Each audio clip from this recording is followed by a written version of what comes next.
He is surrounded in glory. Watch what he does. This is his story. Jesus is the master and redeemer, the one who was willing to fight for love by coming down from above.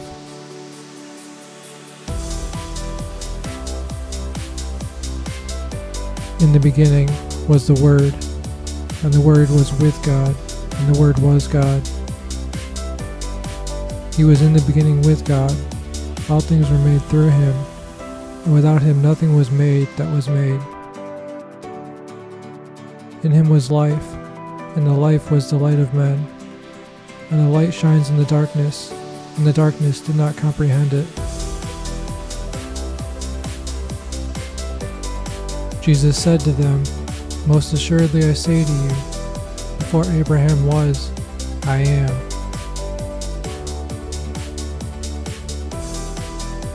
It's my belief that everything and everyone, in some form or another, is quantifiable. As long as it's in existence, something is able to be counted, even if it is in the unseen realm. He is the image of the invisible God, the firstborn over all creation. For by him all things were created, that are in heaven and that are on earth, visible and invisible, whether thrones or dominions or principalities or powers. All things were created through him and for him, and he is before all things, and in him all things consist. And he is the head of the body, the church, who is the beginning, the firstborn from the dead, that in all things he may have the preeminence. The Bible is designed to be so simple a child can understand it, but is so sophisticated on the deeper topics that it leaves the world's smartest minds in awe. If it feels like I'm talking in riddles, consider this an invitation to consider the mystery before you. Is it possible to quantify God?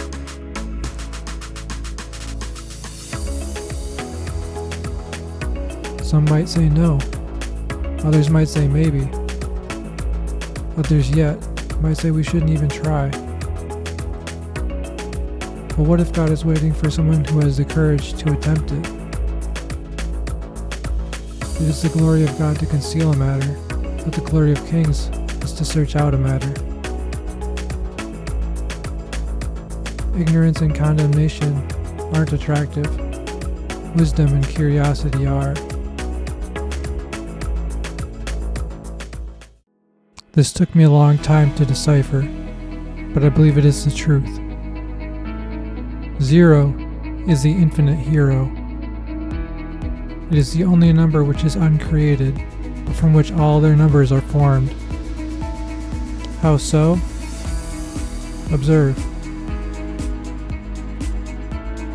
0 equals 0, but that's not the only thing that it equals. 0 equals plus 1 minus 1.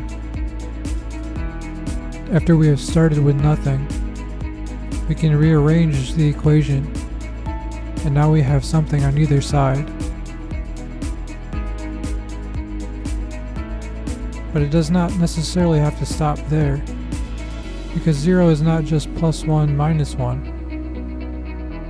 You can also do plus 2 minus 2. In fact, there is no limit to this expansion.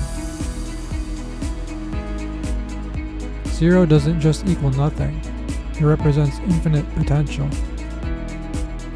Before there can be something, there must be nothing. But contained within nothing is everything. This is the origin story of the universe. The atheists will say this proves God does not exist.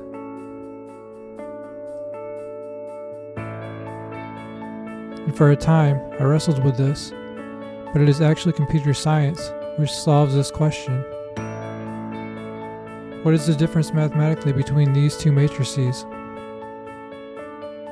Null and 0. Null and zero are not the same. If we treat them the same, we end up with errors in our code. This is the difference between zero and null. Null is the absence of value. It is undefined. Zero is a definite value, even though it represents something immeasurable. They are not the same because something cannot be defined and undefined at the same time. It is by this logic that I would suggest the absence of God is not possible, because to do so would remove the meaning and the value of zero and null. He is the image of the invisible God, the firstborn over all creation. For by him all things were created, that are in heaven and that are on earth, visible and invisible, whether thrones or dominions or principalities or powers. All things were created through him and for him, and he is before all things, and in him all things consist. And he is the head of the body, the church, who is the beginning, the firstborn from the dead, that in all things he may have the preeminence.